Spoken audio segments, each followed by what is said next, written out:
পরিণীতা ধারাবাহিকে দেখেছিলাম আমরা পারুল রায়ান একসাথে কাপল ডান্স করেছে। রায়ান জানতে চেয়েছে পিসিমণির কাছে কেমন নাচলো, বলেছে তোরও ভালো হয়নি আর পারুলেরও ভালো হয়নি, আমার সব থেকে ভালো হয়েছে।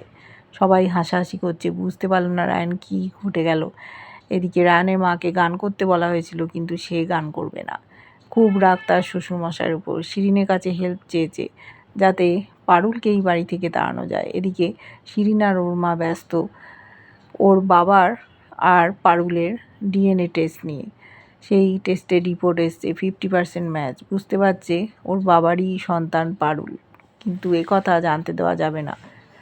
গ্রামের বাড়িতে চলে গেছে শিরিনের মা, বলে দিয়েছে পারুলের মাকে যে প্রথম সন্তান তোমার নয়।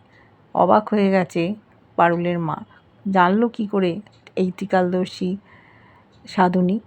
এদিকে কলেজে গেছে, সেখানে সমস্ত ঘটনাগুলো রায়ান বন্ধুদের বলেছে। আবার কফি দিতে এসেছিলো, কিন্তু ও আর কফি খাবে না। পারুল নিজের ক্লাসে যেতে গিয়ে ধাক্কা খেয়ে পড়ে গেছে, পায়ে চোট পেয়েছে। আবার রায়ান ওর শুশ্রূষা করছে। শিরিন এবারে কি করে পারুলকে আটকাবে, বদলা নেবে, সেটাই আমরা দেখব।